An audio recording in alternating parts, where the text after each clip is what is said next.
What is up, my friends? Welcome to Flippin' Bats.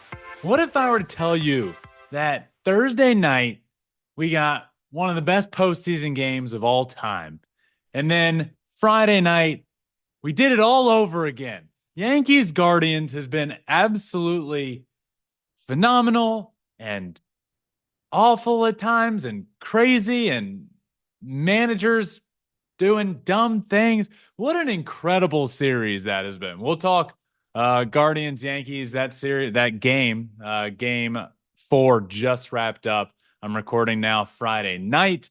This is coming out early Saturday, so we'll talk all about Yankees Guardians, everything to say there. We got Dodgers Mets. That series could not be more different, but Mets winning today means, or yesterday means, this game is heading back. This series is heading back to LA, with the Dodgers only needing to win one out there, Mets needing to win both out there, but certainly a possibility. We'll talk all about that series.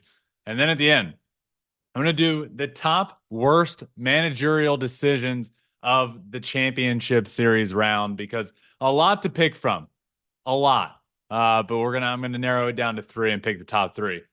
Let's talk Yankees Guardians. Yankees win game four, 8-6 to take a 3-1 lead. That doesn't even scratch the surface of where to begin. I don't even know where to begin here. This series has been insane.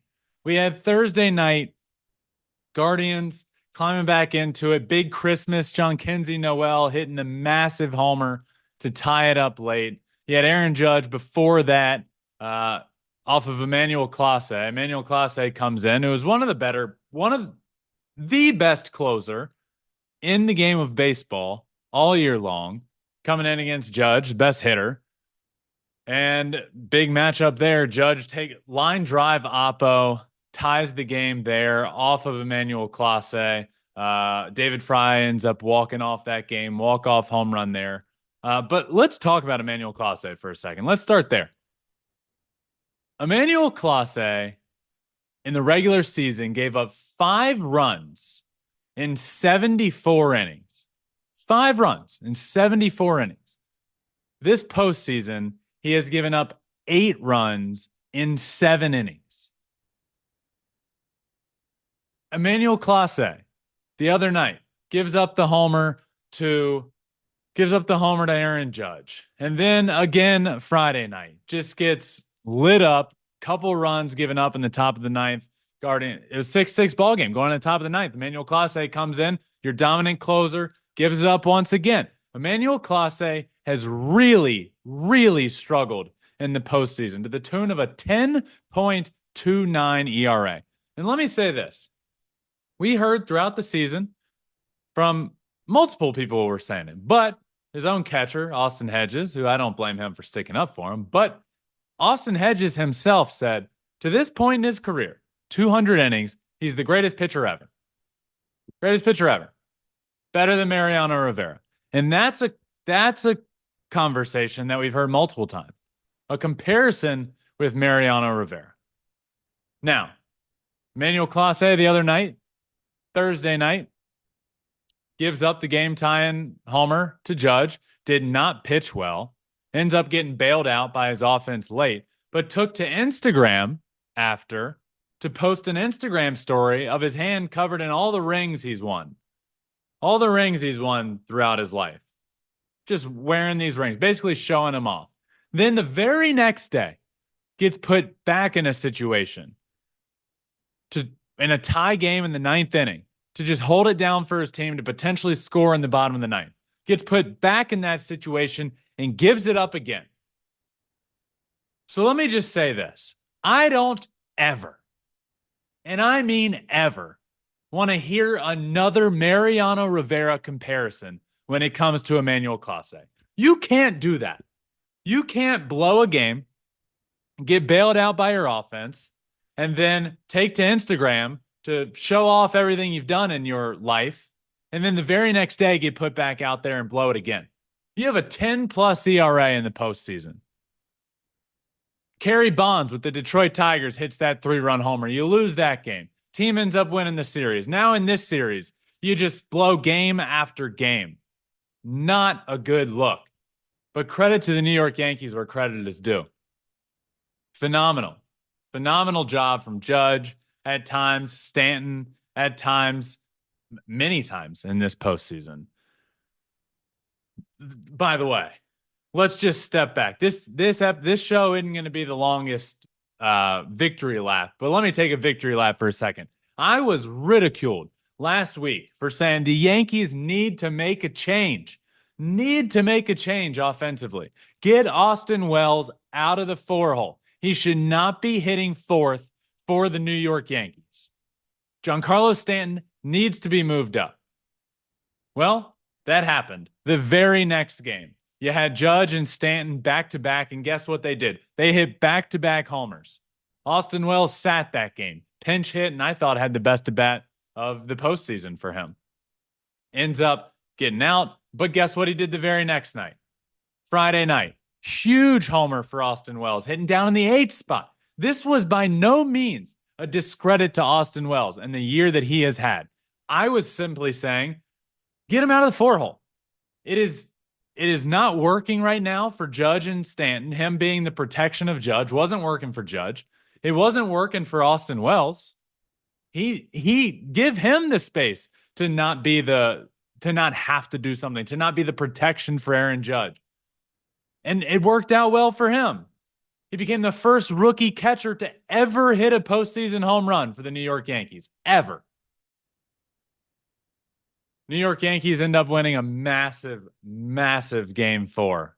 And now they are in the driver's seat.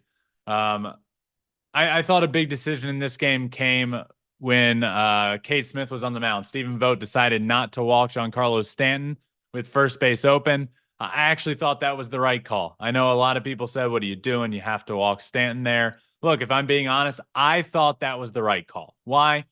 Obviously, Stanton is hot, but with one out, second and third, look, if you make your pitches to Giancarlo Stanton, you can strike him out. He's a guy that will strike out and can strike out often.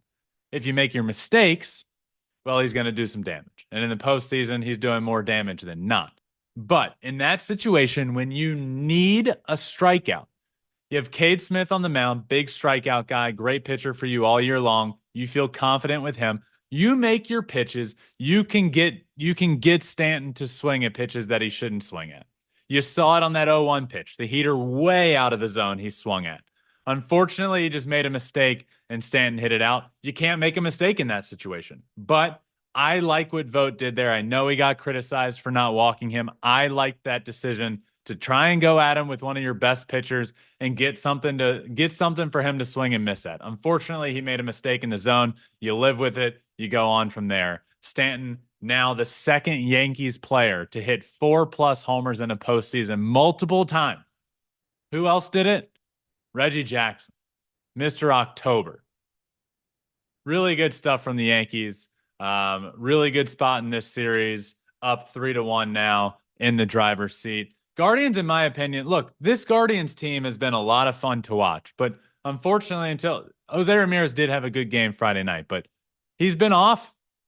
He's been off the whole series, I think. 1 for 8 with runners in scoring position. Josh Naylor had a huge hit Friday night, but before that, 0 for 4 the night prior, coming up in big situations and not getting the job done. So if you're the Guardians, I just think your best guys just aren't doing it in those biggest moments. And I think right now you're just seeing the star power of the New York Yankees overshadow what the Guardians are doing. I think the Cleveland Guardians are a better managed team. I think they run the bases better than the Yankees. I think they play better defense than the Yankees. I think they do a lot of things better than the Yankees, but they don't have Aaron Judge. They don't have Giancarlo Stanton. They don't have Garrett Cole. They don't have Gleyber Torres, who's playing great right now. So credit where credit is due to the New York Yankees. Then on the other side of things, a big decision for the Yankees and Aaron Boone was Clay Holmes. What do you do with Clay Holmes in that situation? A lot of people are coming at Aaron Boone for using Clay Holmes. I disagree. Not for using him. I disagree with him for when and how he used him. But Not for when. Look, Aaron Boone only has what Aaron Boone has, right? He doesn't have Edwin Diaz in the back end of the bullpen. He doesn't have these dominant. Luke Weaver and he's doing great. Luke Weaver is the best pitcher you have in your bullpen right now.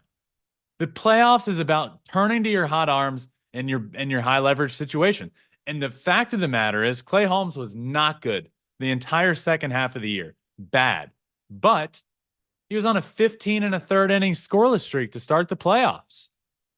I do not blame him for going to him. Blame him with the timing, big time. But I don't blame him for going to him in that situation. So, man, what a series we are getting. This has been a lot of fun. Guardians need to win Saturday. Game 5. Guardians, backs against the wall, have to win this game. I don't think there's much left in this series. Can the Guardians win Game 5? Sure. But this series, to me, feels like it's over. After Game 4 and the Yankees winning that one in that fashion that they did, that felt like the series to me. If the Guardians could win that, series on, we got a series. Yankees win it, feels like series over to me. But I did want to say, I was thinking about this during the game when I was taking all my notes and thinking about what I wanted to say. This was before the game ended and looked like the Guardians might win, whatever. But I just want to say what the Naylor brothers are doing out there. Josh Naylor and Bo Naylor. Josh Naylor with that huge 2 RBI double in the gap. Then the very next inning or right after that, Bo Naylor's next at bat. His younger brother comes up, starts the huge double down the line. And I just thought, this is so cool. The Naylor brothers are living out my dream. They're just putting their team on their backs as brothers in the playoffs with some huge offense. Now, here's a couple problems with that being my dream. One, we're talking offense. Justin can't hit for shit.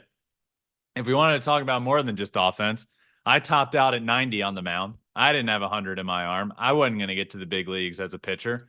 And then I couldn't hit the slider well enough to get to the big leagues. So there were a lot of problems there with why Justin and I couldn't do something cool together in the big leagues. A lot of those problems come on my end. But I think it's so cool what those two brothers are doing, Josh Naylor and Bo Naylor, and they're living out a dream of mine, and it's really cool to see.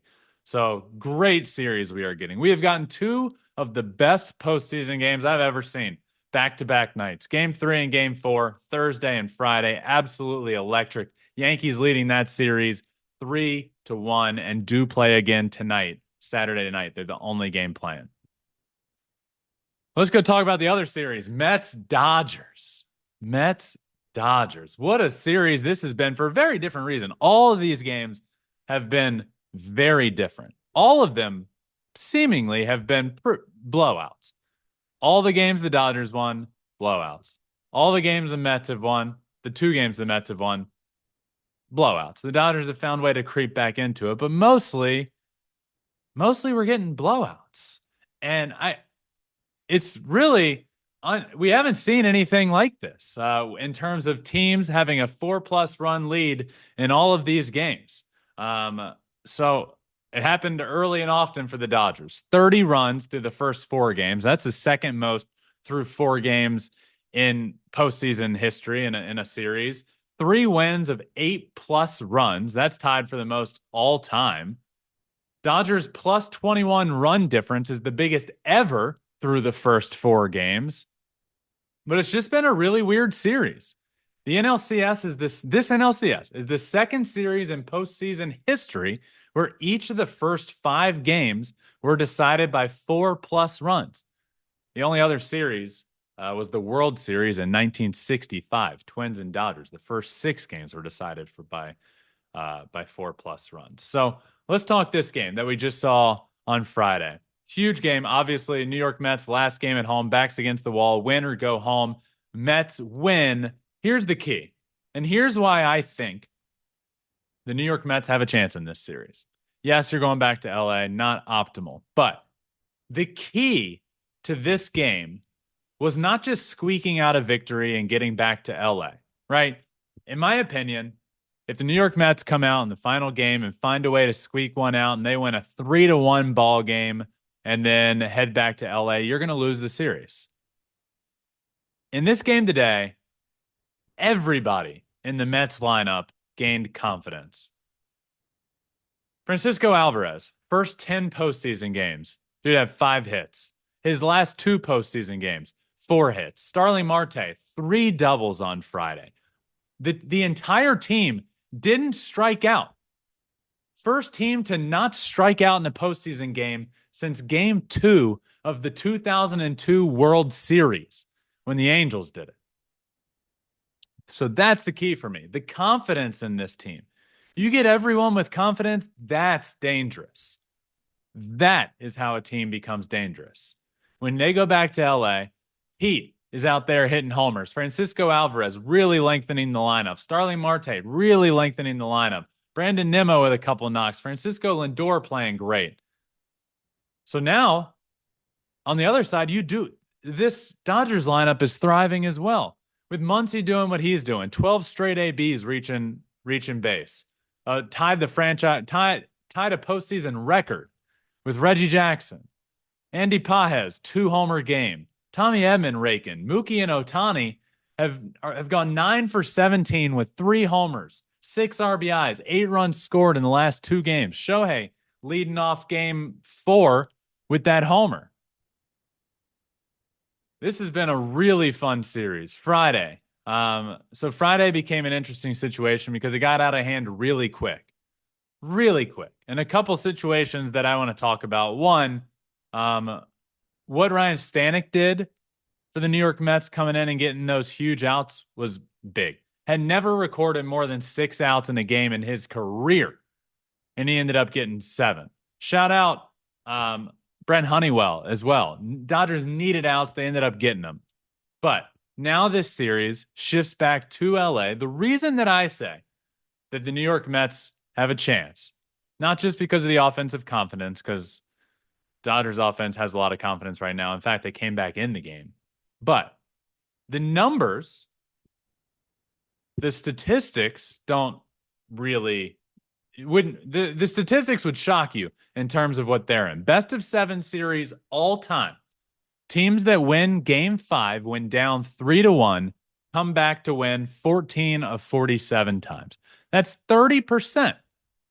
And in the current 2-3-2 format, as in 2 games at home, 3 on the road, 2 back at home, teams heading home teams heading home for games 6 and 7 up 3-2 have won 38 of 52 times. That's 73%. Not crazy statistics. The odds are against the Mets, but you have a bullpen game in game 6. It did not work in game 2. Bullpen games are tricky. You have one pitcher off your game, you're screwed. Really good chance, in my opinion, of winning game 6. Then you have Buehler in game 7, who looked really good in game 4. But what are you going to get from him? Can you get it again? I don't know. We'll see. This series is fascinating to me. You have the Dodgers who are raking right now, Mets figuring it out on their end. There really hasn't been a close game. The complete opposite of the other series. Shohei is now raking at this point. The narrative, it wasn't a narrative, it was true. But we knew it was weird. Shohei was on the hottest streak of all time with runners in scoring position and then couldn't get a hit without runners in scoring position with nobody on base. Thank God that is out the door. Done. Get it out of here. The leadoff homer in game 4, a couple knocks that game, a couple knocks in game 5. That narrative is gone. That's done. This series is not done. Mets were back against the wall. Now they're back. Now they're back in this series, in my opinion. Another Francisco Lindor's walkout song has been a lot of fun to listen to. The whole stadium gets into it. Lindor comes up. You got the Temptations playing. The whole stadium gets into it. Everybody's singing it. And it really got me to think about what are some of the best songs. I was sitting on the couch watching this. What are some of the best walk-up songs that a player has had that the whole crowd gets into? And my answer, I'm interested in everybody listening, everybody watching. If you're watching on YouTube, leave a comment. My answer is Shane Victorino with Every Little Thing's Gonna Be All Right. I think the whole crowd was just going nuts for it. For me, that's what comes to mind is Shane Victorino. But there are plenty. There's a ton. I'm interested in what everybody thinks there. So let me know what you think. But that's that series. 3-2 Dodgers heading home. You just got to win one. You win one game, you're in the World Series. Shohei Ohtani and the Los Angeles Dodgers, all odds are in their favor. You are one win away from the World Series. You got to go out to look. You have to go get this done. After all the playoff, after all the talk, after the first round losses, after being the best regular season team for the last decade, all odds are in your favor now.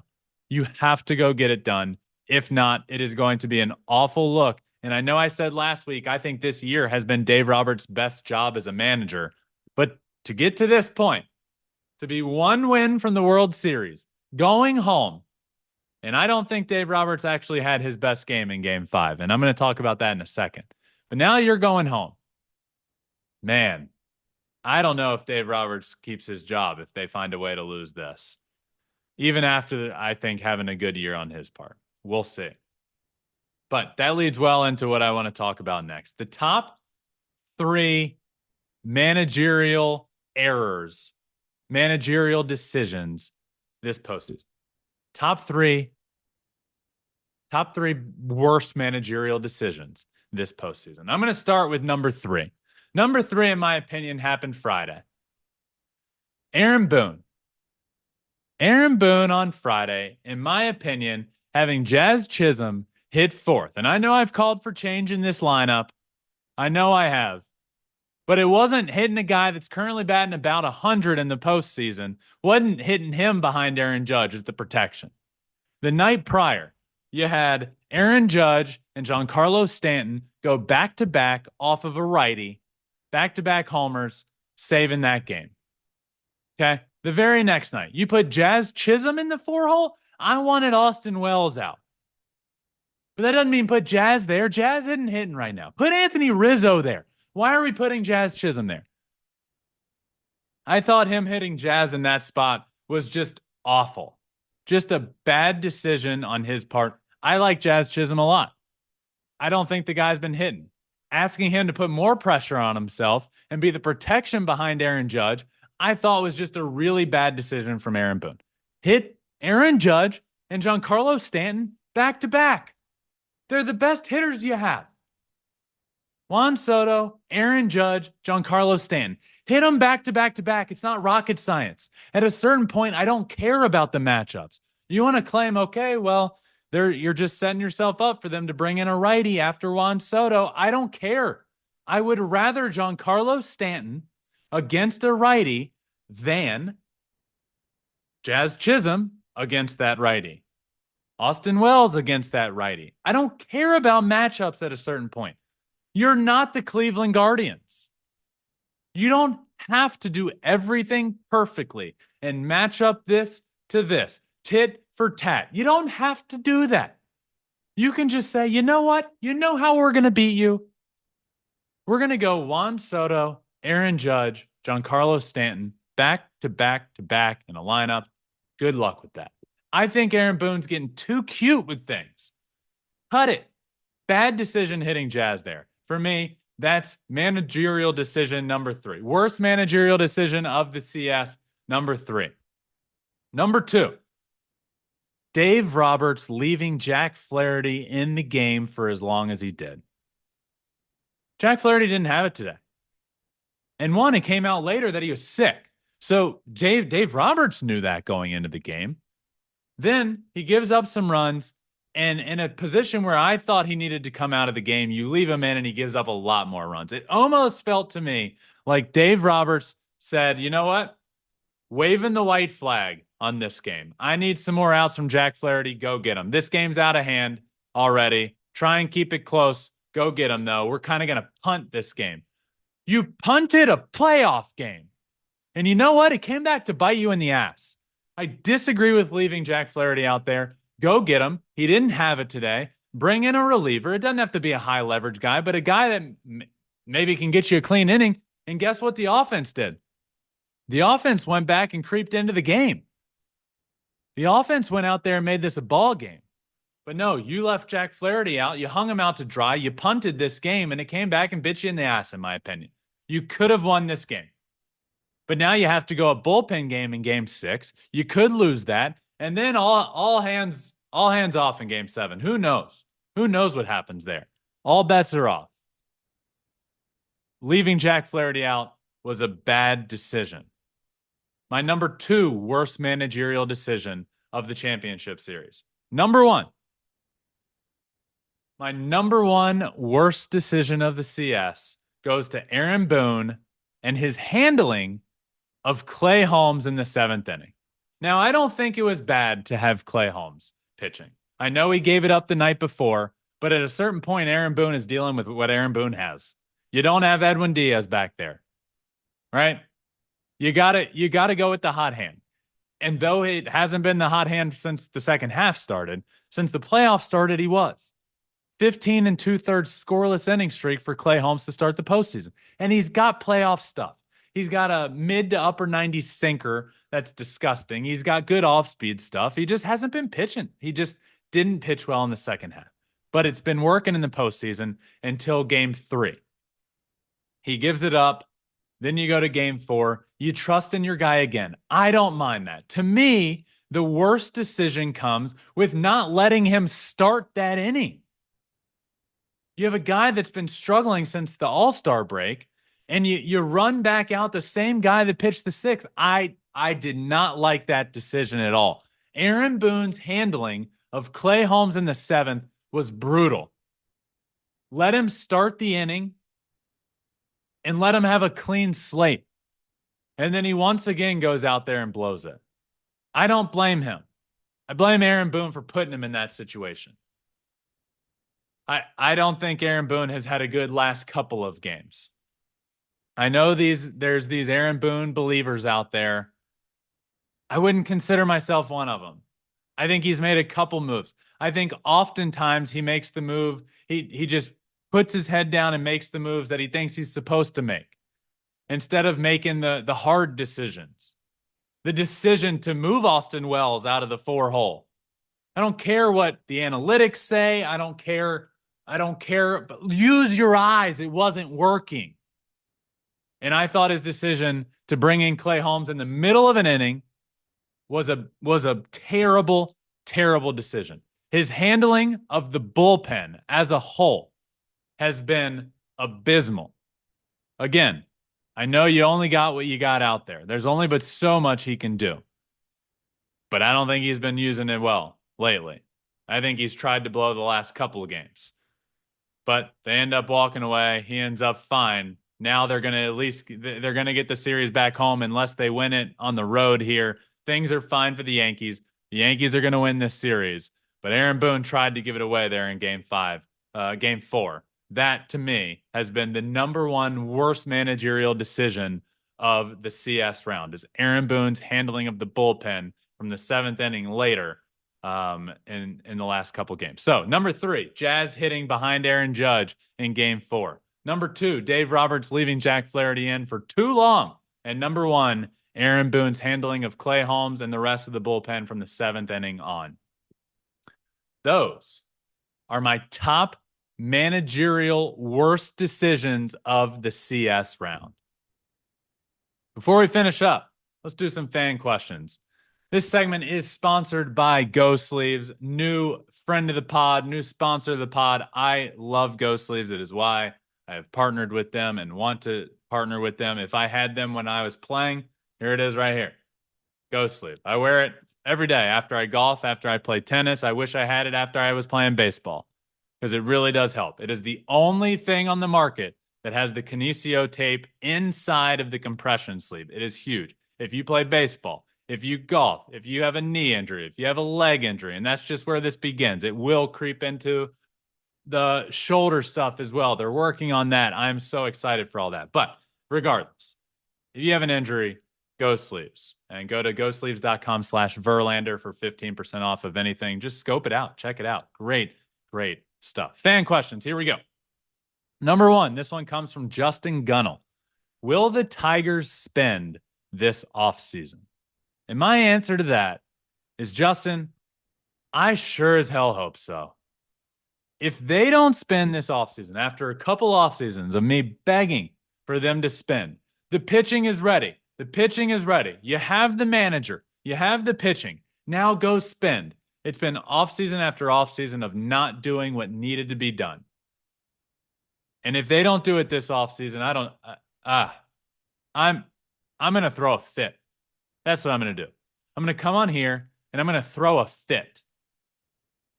They sure as hell better spend this offseason, or I'm gonna lose my freaking mind. Go get offense. Go get pitching. It has to happen. Chris Ilitch, it has to happen. Mike Ilitch would have done it. You got to do it. Go get it done. Thank you for that question, Justin. Next up, do you think playoff format is good with 6 teams, or do you think they should expand it to 7 teams and only 1 seeds get the bye, or 8 teams and nobody gets a bye? Thank you for the question. I talked about it a little bit last week, but this is kind of a different question. I don't think we should go. I don't think we should expand playoffs anymore. I think 162 games needs to mean something. It's a long season. That needs to mean something. If you let seven teams in on each side, we're talking 14 teams. If you let 8 teams in on each side, we're talking 16 postseason teams out of a league of 30. So after 162 games, to let over half of the league into the playoffs, I don't think you can do that. I don't think you expand until maybe the league expands, which might happen in the next 5 years. But I don't think you can expand on teams. I don't love the format as is. I spoke about it last week, but I'll talk about it in a little bit less detail this time. I would love to see something. Call me crazy. Would love to see something because I don't love the first round bye. I don't think that's helping teams. Would love to see something where the 1 seed in the first round plays the 6 seed in a best of 5 series. It's no less than a best of 5 series. 1 seed plays the 6 seed. They start with a 2-0 advantage game-wise. They have to win 1. The 6 seed has to win 3. Next up, you have the 2 seed versus the 5 seed. The 2 seed starts with a 1-0 advantage. And then the 3 seed versus the 4 seed starts at a wash, best of 5. That's how I would like to see it. I think the current first round bye is not helping teams enough, and it's really not an advantage. So again, my whole thing is putting as much value on 162 games as possible, and giving them the bye right now isn't helping. But giving them a 2-0 advantage, giving the number 1 seed a 2-0 advantage in a series, now we're talking. So it's crazy. I acknowledge that, but I don't know. It's worth a thought. Thank you for that question. Last one, number 3. Do you think the media at large is giving Will Smith enough credit for catching 4 playoff shutouts and calling good games? Great question. My answer to that is I don't know. Not just the media. I think everyone's kind of at fault here. For not giving catchers their justice when pitching goes well. Let's talk no-hitters. When a no-hitter happens, the pitcher gets all the credit. Do you know how much credit a catcher deserves for that? I'm not saying it's all the credit. I'm not saying it's half the credit. I'm not saying it's a quarter of the credit. But the catcher controls the game. The catcher controls the pitching staff.